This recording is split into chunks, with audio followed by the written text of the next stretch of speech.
पिछले वीडियो में मैंने आपको बताया था कि किस तरीके से भारत का संविधान बनकर तैयार हुआ और 2 वर्ष 11 माह और 18 दिन में भारत का संविधान 26 नवंबर 1949 को बनकर तैयार हो गया था। हमने आपको बताया था कि जो संविधान बना था उसमें 22 भाग थे, 8 अनुसूचियाँ थीं और 395 अनुच्छेद थे। अब हम एक एक करके इन 22 भागों में क्या है और इन अनुसूचियों में क्या है, और जब भाग पढ़ाएंगे तो महत्वपूर्ण अनुच्छेद हैं उनका भी जिक्र हो ही जाएगा। तो सबसे पहले हम आते हैं अनुसूचियों पर। तो जो 8 अनुसूचियाँ मौलिक रूप से थीं, उनमें जो पहली अनुसूची है, मैं आपको बता दूं कि शायद ही कोई एग्ज़ाम होता हो जिसमें किसी न किसी अनुसूची से संबंधित क्वेश्चन ना पूछा जाता हो। तो जो पहली अनुसूची है उसमें आप देखेंगे कि उसमें वर्णन है भारत संघ एवं उसके राज्य क्षेत्र के बारे में। यानी अगर हम पहली अनुसूची को देखें जा करके, तो आज की तारीख में आप जानते हैं कि भारत में कितने राज्य हैं। आज भारत में 28 राज्य हैं और 9 केंद्र शासित या संघ शासित प्रदेश हैं। तो समझने के लिए आप समझ लीजिए, ये आपको दिमाग में रहेगा तो आप क्वेश्चन कभी गलत नहीं करेंगे कि वास्तव में पहली अनुसूची में क्या है। तो पहली अनुसूची में संघ एवं उसके राज्य क्षेत्र के बारे में वर्णन है।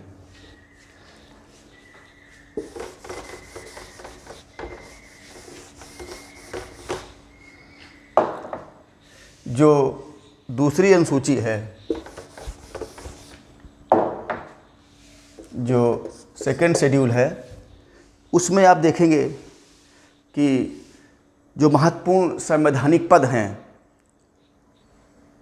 जो संघ के महत्वपूर्ण संवैधानिक पद हैं और राज्यों के महत्वपूर्ण संवैधानिक पद हैं, उनके वेतन भत्तों और पेंशन आदि के बारे में वर्णन है। जैसे आप देखेंगे राष्ट्रपति और राज्यपाल को क्या वेतन भत्ता मिलेगा, उसका वर्णन है। इसी तरीके से आप देखेंगे कि जो लोकसभा का जो स्पीकर और डिप्टी स्पीकर हैं उनको क्या मिलेगा। इसी तरीके से जो राज्यसभा के सभापति और उपसभापति हैं उनको क्या वेतन भत्ता पेंशन मिलेगा। ठीक ही तरीके से अगर अब राज्यों के मामले में देखें तो राज्यों के जो स्पीकर हैं और जो डिप्टी स्पीकर हैं विधानसभा के, उनको क्या वेतन भत्ता मिलेगा। आप जानते हैं कि कुछ राज्यों में विधान परिषद भी हैं, तो विधान परिषद के जो सभापति हैं और उपसभापति हैं उनको क्या वेतन भत्ता पेंशन मिलेगा, उसका वर्णन है। और वर्णन है सुप्रीम कोर्ट, हाई कोर्ट के जो माननीय न्यायाधीश हैं उनको क्या वेतन भत्ता पेंशन मिलेगा, और भारत के CAG को क्या वेतन भत्ता और पेंशन मिलेगा। इन सब का वर्णन, इन महत्वपूर्ण जो संवैधानिक पद हैं इनका वर्णन द्वितीय अनुसूची में है। पूछा जा सकता है कि इनके वेतन और वेतन भत्तों का प्रावधान किस अनुसूची में है। आपको ऐसे विकल्प दिए होंगे कि आपको इन्हीं में से कहीं ना कहीं आपको छांटना होगा।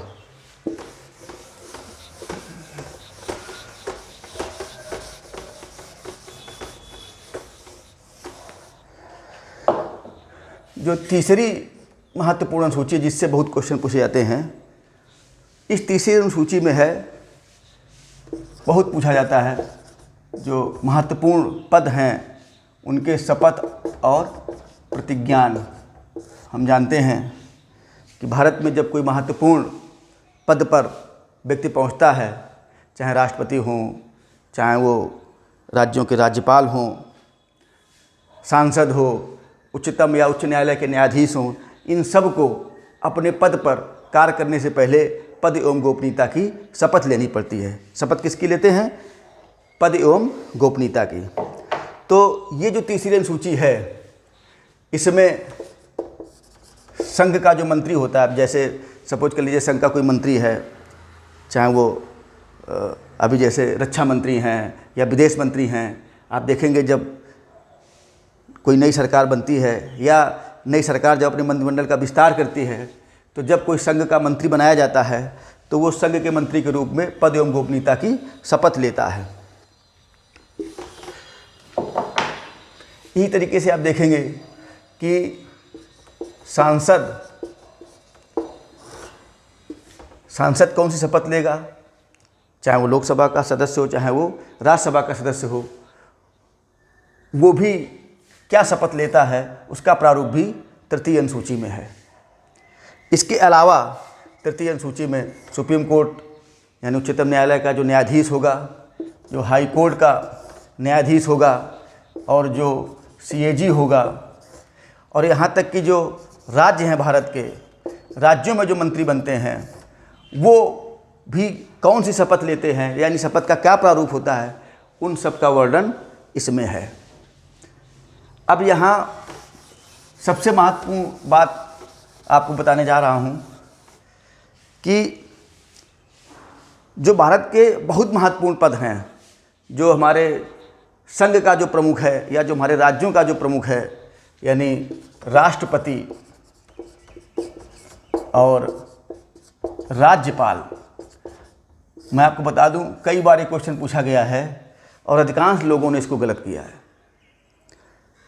जैसा कि हम लोग पढ़ करके जाते हैं कि तृतीय अनुसूची में क्या है, महत्वपूर्ण पदों पर काम करने वाले व्यक्तियों के द्वारा ले जाने वाली शपथ और प्रतिज्ञान का प्रारूप है। तो हम लोग मान के चलते हैं कि और किसी का हो या ना हो, राष्ट्रपति और राज्यपाल के द्वारा ली जाने वाली शपथ का प्रारूप तो तृतीय अनुसूची में होगा ही। तो मैं आपको बता दूं कि राष्ट्रपति और राज्यपाल के द्वारा ली जाने वाली शपथ का प्रारूप इस तृतीय अनुसूची में नहीं है। राष्ट्रपति जो शपथ लेते हैं या जो राज्यपाल शपथ लेते हैं, वो आप देखेंगे जब आप संघ कार्यपालिका पढ़ेंगे और उसमें राष्ट्रपति का जब नंबर आएगा तो देखेंगे अनुच्छेद 60 में राष्ट्रपति के द्वारा ली जाने वाली शपथ का प्रारूप है। वही तरीके से अनुच्छेद 159 में राज्यपाल के द्वारा ली जाने वाली शपथ का प्रारूप है। ये जो तृतीय अनुसूची चीज़ संबंधित नहीं है, लेकिन यहाँ इसको डिस्कस करना बहुत ज़रूरी है ताकि आप सवाल गलत ना करें। कि आप देखेंगे कि तृतीय अनुसूची में कई सारे महत्वपूर्ण व्यक्तियों, पदधारकों के बारे में ये प्रावधान किया गया है कि वो कौन सी शपथ लेंगे, कौन सा प्रतिज्ञान करेंगे, लेकिन राष्ट्रपति और राज्यपाल के द्वारा ली जाने वाली शपथ या प्रतिज्ञान का प्रारूप तृतीय अनुसूची में नहीं है। ये आपको याद रखना है। अब आते हैं हम चतुर्थ शेड्यूल में, चौथी अनुसूची में। चौथी अनुसूची में क्या है? आप जानते हैं कि भारत की जो संसद है वो संसद के 3 प्रमुख अंग हैं, राष्ट्रपति, लोकसभा और राज्यसभा। अब ये भी जानते हैं कि जो राज्यसभा के जो सदस्य होते हैं उनका निर्वाचन राज्यों की जो विधानसभा है उनके सदस्यों के द्वारा किया जाता है अप्रत्यक्ष रूप से। अब किस राज्य से कितने सदस्य राज्यसभा में आएंगे, इसका वर्णन चौथी अनुसूची में है। यानी चौथी अनुसूची में एक लाइन में कहा जाए तो क्या है कि विभिन्न राज्यों को राज्यसभा के लिए आवंटित सीटों का वर्णन है। जैसे सपोज कर लीजिए उत्तर प्रदेश कैसे कितने, मान लीजिए उत्तर प्रदेश से 31 सीटें आनी हैं, तो आप जाएंगे तो लिखा रहेगा उत्तर प्रदेश के सामने कितना, 31 सीटें। इसी तरीके से अन्य राज्यों को कितनी सीटें राज्यसभा के लिए आवंटित की गई हैं, उनका वर्णन चौथी अनुसूची में है। आप जानते हैं कि दिल्ली और पांडिचेरी में विधानसभाएं हैं, तो इस तरीके से इन संघ राज्य क्षेत्रों के लिए भी, तो कुल मिलाकर के भारत के किस राज्य को राज्यसभा के लिए कितनी सीटें आवंटित होंगी, भारत के किस संघ राज्य को राज्यसभा के लिए कितनी सीटें आवंटित होंगी, इसका वर्णन चौथी अनुसूची में है। चूँकि दिल्ली और पांडिचेरी में ही विधानसभाएं हैं, यही 2 संघ राज्य हैं, इसलिए अन्य किसी संघ राज्य को राज्यसभा की सीटें आवंटित नहीं हो सकती हैं। बाकी राज्यसभा के बारे में तो आप बाद में पढ़ेंगे ही। तो इस तरीके से आप देखेंगे कि चौथी अनुसूची भी बहुत महत्वपूर्ण है। अब आती है 5वीं अनुसूची और 6ठी अनुसूची। पहले हम 6ठी के बारे में बताते हैं। 6ठी बहुत पूछा जाता है, याद रखिएगा इसको। 6ठी में और कन्फ्यूजन होता है, इसीलिए मैं आपको पहले ये पढ़ा रहा हूँ। असम, मेघालय, त्रिपुरा और मिजोरम। जानते हैं नॉर्थ ईस्ट के महत्वपूर्ण राज्य हैं और इन राज्यों में ज़्यादातर जनजातियां बहुत रहती हैं।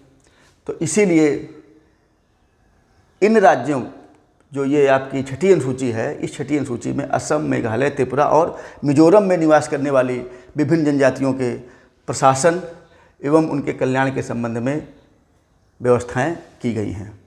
यानी संक्षेप में कहा जाए तो इस अनुसूची में असम, मेघालय, त्रिपुरा और मिजोरम में रहने वाली जनजातियों के बारे में वर्णन है। अब इसी साथ हम 5वीं पढ़ा दें। इन 4 राज्यों को छोड़ दिया जाए, इसके अलावा भी देश के विभिन्न भागों में जनजातियां रहती हैं। तो इन राज्यों के अलावा देश के विभिन्न भागों में रहने वाले जनजातियों के प्रशासनिक, उनके द्वारा भारत सरकार का जो प्रशासनिक व्यवहार होगा, जो उनका नियंत्रण होगा, जो रेगुलेशन होगा, उन सब का वर्णन किसमें है? इस अनुसूची में है। किसमें? 5वीं। तो ये बहुत ध्यान देने वाली बात है, क्योंकि जरा सा अगर आप ध्यान नहीं देंगे तो क्वेश्चन आप गलत कराएंगे। कि आप देखिएगा कि 5वीं और 6ठी दोनों ही जनजातीय प्रशासन से संबंधित हैं।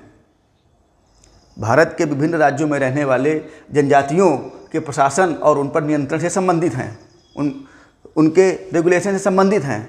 लेकिन जो 5वीं है वो असम, मेघालय, त्रिपुरा और मिजोरम में रहने वाली जनजातियों से संबंधित है, और भारत के शेष भाग में रहने वाली जनजातियों से संबंधित अनुसूची कौन है?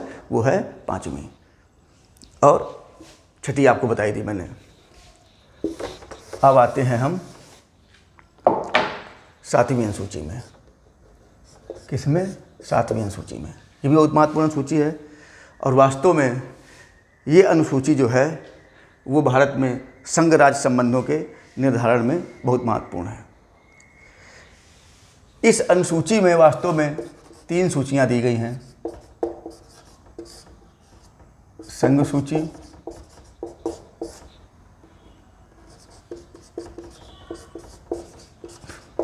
राज्य सूची और समवर्ती सूची। और जब भारत का संविधान बना था तो इसमें 97 विषय थे, इसमें 47 विषय थे और इसमें 66 विषय हैं। डिटेल में बाद में इनके बारे में बात होगी। अभी फ़िलहाल इतना समझिए कि वास्तव में इन 3 अनुसूचियों के आधार पर ही मुख्य रूप से भारत में संघ राज्य संबंधों का संचालन होता है, निर्धारण होता है। और हम जानते हैं कि संघ सूची के विषयों पर कानून बनाने का अधिकार संघीय संसद को है, राज्य सूची के विषयों पर कानून बनाने का अधिकार राज्य के विधानमंडल को है, और समवर्ती सूची पर दोनों कानून बना सकते हैं। लेकिन अगर कोई कंट्राडिक्शन है, कोई विरोधाभास है, तो फिर केंद्र का या संघ का कानून लागू होता है। तो इस तरीके से इन 3 सूचियों के आधार पर भारत में मुख्यतः संघ राज्य संबंधों का संचालन होता है, और ये इसका वर्णन किसमें है? 7वीं अनुसूची में है। अब आते हैं 8वीं अनुसूची। और जो 8वीं अनुसूची है, ये सारी अनुसूचियाँ अत्यंत महत्वपूर्ण हैं, और ऐसा नहीं कहा जा सकता कि कौन ज़्यादा और कौन कम। किसी भी अनुसूची से कोई भी क्वेश्चन पूछा जा सकता है, क्योंकि सारी अनुसूचियाँ समान महत्व की हैं, और इसीलिए हर साल किसी न किसी अनुसूची से क्वेश्चन पूछा जाता है। इस अनुसूची का संबंध है भारत की भाषाओं से, संवैधानिक भाषाओं से। जब आप जानते हैं कि जब भारत का संविधान बना तो भारत की जो मुख्य भाषाएं थीं, हिंदी हो गई, उड़िया हो गई, बंगाली हो गई, तेलुगु हो गई, तमिल हो गई, ये तमाम जो मुख्य भाषाएं थीं, इन सब को संवैधानिक भाषाओं का दर्जा दे दिया गया था। और जब भारत का संविधान बना तो 14 संवैधानिक दर्जा प्राप्त भाषाएं थीं। कितनी थीं? 14। जब भारत का, बहुत पूछा जाएगा, ये पूछा जाता है कि जब भारत का संविधान बना, लागू हुआ, तो उस समय संवैधानिक दर्जा प्राप्त भाषाएं कितनी थीं? 14 थीं। लेकिन आप जानते हैं कि हमारे यहाँ हर विषय पर राजनीति होती है, और समय के साथ कुछ भाषाओं का महत्व वास्तव में बढ़ा, उनके बोलने वालों की संख्या वास्तव में बढ़ी इसलिए भी, और कुछ क्षेत्रीय आकांक्षाओं की पूर्ति के लिए क्षेत्रीय आधार पर कुछ भाषाओं को संवैधानिक दर्जा देने की मांग उठी और उनकी मांग को स्वीकार करते हुए समय समय पर कुछ अन्य भाषाओं को भी संवैधानिक दर्जा दिया गया। और बहुत महत्वपूर्ण बात है कि 14 तो थी ही, सर्वप्रथम 15वीं भाषा के रूप में 1967 में 21वें संविधान से बहुत पूछा जाता है, ये 21वें संविधान संशोधन के द्वारा सिंधी को, मान लो ये पूछ दिया जाए कि 15वीं संवैधानिक भाषा कौन थी, यानी 14 तो पहले ही थी, तो 15वीं कौन थी? 15वीं संवैधानिक दर्जा प्राप्त भाषा हुई सिंधी। कौन थी? सिंधी। और सिंधी को संवैधानिक भाषा का दर्जा किस संविधान संशोधन के द्वारा दिया गया? बहुत महत्वपूर्ण बात है, और वो है 21वें संविधान संशोधन के द्वारा। तो 15 हो गई। इसके बाद 1992 में 1992 में 71वें संविधान संशोधन के द्वारा, किस संविधान संशोधन के द्वारा? 71वें संविधान संशोधन के द्वारा आप देखेंगे कि मणिपुरी, कोंकणी और नेपाली को भी संवैधानिक दर्जा प्रदान किया गया। ये सारे सवाल बहुत महत्वपूर्ण हैं, ये बहुत पूछे जाते हैं। हो सकता है ऐसे सवाल पूछ दें कि 71वें संविधान संशोधन के द्वारा किस भाषा को संवैधानिक दर्जा प्रदान नहीं किया गया? तो 3 विकल्प ये हो सकते हैं, चौथा कोई और हो सकता है। हो सकता है चौथा विकल्प सिंधी हो। आप कहेंगे कि सिंधी भी संवैधानिक दर्जा प्राप्त भाषा है, लेकिन वो 21वें संविधान संशोधन के द्वारा दर्जा प्राप्त भाषा है, ना कि 71वें। इस तरीके से अब भाषा कितनी हो गई? 18 हो गई। और अंतिम बार फिलहाल अभी 2004 में 92वें संविधान संशोधन द्वारा, कौन सा? 92वें संविधान संशोधन के द्वारा 4 भाषाओं को, डोगरी, मैथिली, बोडो और संथाली। बहुत महत्वपूर्ण बात है ये, बहुत सवाल पूछे जाते हैं इनसे। डोगरी, मैथिली, बोडो और संथाली भाषाओं को भी संवैधानिक दर्जा प्रदान किया गया। इस तरीके से आज की तारीख में टोटल भाषाएं जिनको संवैधानिक दर्जा प्राप्त है कितनी हो गई? 14 पहले थी, सिंधी 15वीं हुई, फिर नेपाली, कोंकणी और उनको मिला करके 15 हो गई, फिर 18 हो गई, और 4 ये टोटल कितनी हो गई? 22। तो आज की तारीख में 8वीं अनुसूची में कितनी भाषाओं का वर्णन है? 22। जितना बता दिया बस इतना ही पूछा जाएगा, इससे ज़्यादा इनसे संबंधित कोई क्वेश्चन पूछा नहीं जाएगा। तो इस तरीके से आज की तारीख में संवैधानिक दर्जा प्राप्त भाषाएं हो गई 22। तो इस तरीके से जब भारत का संविधान बना तो यही 8 अनुसूचियाँ थीं। इसके बाद 1951 में प्रथम संविधान संशोधन के द्वारा 9वीं अनुसूची जोड़ी गई। तो पहली बात तो एक सवाल पूछ दिया जाता है कि 9वीं अनुसूची कब जोड़ी गई, किस संविधान संशोधन के द्वारा जोड़ी गई? तो इसलिए जोड़ी गई, 9वीं अनुसूची जोड़ी गई प्रथम संशोधन द्वारा 1991 में।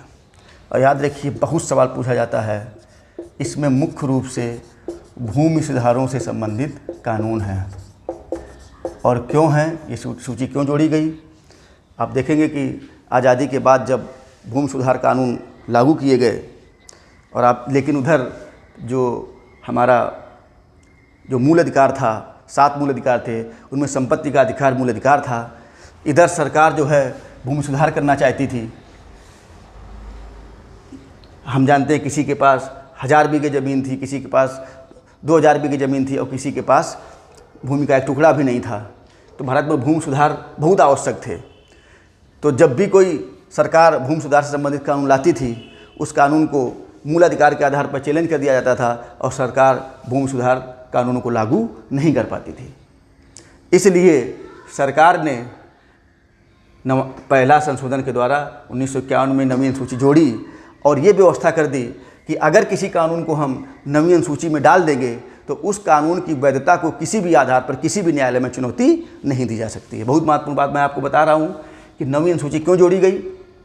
नवीं अनुसूची जोड़ करके सरकार ने ये निश्चित कर दिया था कि अगर वो कोई कानून बनाती है और वो कानून किससे संबंधित थे, मुख्य रूप से इससे संबंधित थे, भूमि सुधारों से। लेकिन ऐसा नहीं कि सिर्फ भूमि सुधार से संबंधित कानून होंगे, उसमें कह दिया गया था कि अगर सरकार कोई कानून बनाएगी और उसको नवीन सूची में डाल दिया जाएगा तो उसको किसी भी आधार पर किसी भी न्यायालय में चुनौती नहीं दी जा सकती। आज भी नवीन सूची चल रही है, लेकिन हम यहीं थोड़ा बता दें, बाद में और बताएंगे कि अंततः जो केशवानंद भारती बनाम केरल राज्यवाद था, जिसमें ये भारत में जो संविधान के जो मूल ढांचे की संकल्पना प्रकाश में आई और सुप्रीम कोर्ट ने कहा कि संसद संविधान के किसी भाग में संशोधन कर सकती है लेकिन वो मूल ढांचे को नष्ट नहीं कर सकती, यानी फंडामेंटल स्ट्रक्चर को समाप्त नहीं कर सकती है। तो उसी दौरान ये भी निश्चित हो गया कि 24 अप्रैल 1973 के बाद अगर सरकार कोई कानून बनाती है और उसको नवीन सूची में डाल भी देती है, नवीन सूची में डाल देती है, तो भले ही सरकार, बहुत बात बता रहा हूँ, उसको समझ लीजिएगा आप लोग, गड़बड़ ना हो जाए नहीं तो, कि भले ही आप सरकार नवीन सूची में डाल दे, लेकिन अगर किसी को ये लगता है कि ये अमुक कानून जिसको सरकार ने नवीन सूची में डाल दिया है ताकि उसको किसी भी आधार पर चुनौती न दी जा सके, लेकिन अगर किसी को लगता है कि ये कानून संविधान के मूल ढांचे के विरुद्ध है, फंडामेंटल स्ट्रक्चर के विरुद्ध है, तो इस आधार पर उसको चुनौती दी जा सकती है। तो अब वास्तविकता तो ये है, अगर वास्तव में देखा जाए कि वास्तविक पोजीशन क्या है, तो आज की तिथि में सरकार भले ही किसी कानून को नवीन सूची में डाल दे, लेकिन इसके बाद भी उस कानून का न्यायिक पुनरावलोकन होगा, न्यायिक समीक्षा होगी, क्योंकि वास्तव में वो कानून फंडामेंटल स्ट्रक्चर का वायलेशन करता है कि नहीं करता है, ये तभी पता चलेगा जब उसका रिव्यू होगा। तो इस तरीके से हम कह सकते हैं कि आज की तारीख में सरकार किसी भी कानून को नवीन सूची में डाल करके भी उसको न्यायिक समीक्षा से या न्यायालय में चुनौती देने से रोक नहीं सकती है, क्योंकि फंडामेंटल स्ट्रक्चर के आधार पर अब किसी भी कानून को चुनौती दी जा सकती है, भले ही वो कानून नवीन सूची में ही क्यों ना डाल दिया गया हो। बहुत महत्वपूर्ण बात है। आप लोग, मुझे पूरा विश्वास है कि इतना समझाने के बाद आप गलती नहीं करेंगे। हाँ, 24 अप्रैल 1973 के पहले के अगर जो कानून बने हैं उनको चुनौती अब नहीं दी जा सकती है। पहले तो दी नहीं जा सकती थी, अभी भी नहीं दी जा सकती है। अब आता है 10वीं अनुसूची। कौन सी अनुसूची? 10th schedule. तो जो 10th शेड्यूल है वो जानते हैं किससे संबंधित है? दल बदल से। किससे संबंधित है? दल बदल संबंधित है। आप जानते हैं कि आज़ादी के बाद भारत में राजनीति का एकमात्र उद्देश्य ये इनके कारण सत्ता प्राप्त करना रह गया, और सत्ता के लिए बहुत ही घिनौने रूप में दल बदल होने लगा। नेताओं ने सिर्फ पार्टी के साथ नहीं बल्कि जनता के साथ भी विश्वासघात करना शुरू कर दिया। सरकारें गिरने लगी, बनने लगी, और इसीलिए 1985 में जब राजीव गांधी जी प्रधानमंत्री थे तब उन्होंने एक दल बदल कानून लाया, और 1985 में 10वीं अनुसूची जोड़ करके इस अनुसूची में ऐसे प्रावधान किए गए कि दल बदल को रोका जा सके या उस पर अंकुश लगाया जा सके। इसका विस्तार से वर्णन बाद में होगा जब हम संविधान को पढ़ाएंगे धीरे धीरे करके। अभी फ़िलहाल इतना ही जानना यहाँ आवश्यक है कि ये जो अनुसूची है वो दल बदल पर रोक लगाने से संबंधित है। यद्यपि आप देखेंगे कि इस कानून की कुछ खामियां थीं, तो ये वास्तव में इसने छोटे पैमाने पर होने वाले दल बदल पर तो रोक लगाई है, लेकिन थोक में दल बदल शुरू हो गया है, क्योंकि इस कानून में दल बदल की जो शर्तें दी गई हैं उन शर्तों का पालन करने के लिए अब किसी को अगर दल बदलना होता है तो अब थोक में दल बदला जाता है, और इस तरीके से ये दल बदल से संबंधित सूची। लेकिन इसमें कोई शक नहीं है कि इस अनुसूची के बाद दल बदल पर अंकुश लगा है। इसके बाद आती है 11वीं अनुसूची। कौन सी अनुसूची? 11वीं अनुसूची। आप जानते हैं ये 11वीं अनुसूची पंचायती राज व्यवस्था से संबंधित है। हम जानते हैं कि हमारे देश में थ्री टीयर जो है वो पंचायती राज सिस्टम लागू है। तो पंचायती राज व्यवस्था से संबंधित ये सूची है और ये सूची 73वें संविधान संशोधन द्वारा 1992 में जोड़ी गई और इस अनुसूची में पंचायती राज व्यवस्था या भारत में जो थ्री टीयर सिस्टम है पंचायतों का, जिला पंचायत, क्षेत्र पंचायत और ग्राम पंचायत, इन पंचायतों का कैसे विकास किया जाए, कैसे कल्याण किया जाए और कैसे इनको एक विकसित और आत्मनिर्भर ग्रामीण क्षेत्रों में या क्षेत्र पंचायतों में या जिला पंचायतों में बदला जाए, इसके लिए इस अनुसूची में 29 विषय रखे गए हैं। ये भी पूछा जाता है कि कितने विषय हैं इस अनुसूची में, तो कितने विषय हैं? 29 विषय हैं और ये 73वें संविधान संशोधन के द्वारा 1992 में ये सूची जोड़ी गई।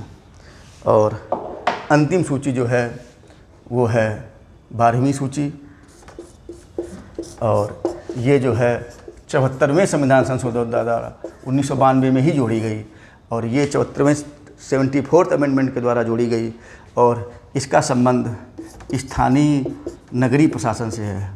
लोकल बॉडीज जो हैं, अर्बन लोकल बॉडीज जो हैं, जैसे आप जानते हैं कि नगर निगम हैं, नगर पालिकाएँ हैं, नगर पंचायतें हैं, इनसे संबंधित ये जो है अनुसूची है और ये 74वें संविधान संशोधन द्वारा 1992 में जोड़ी गई।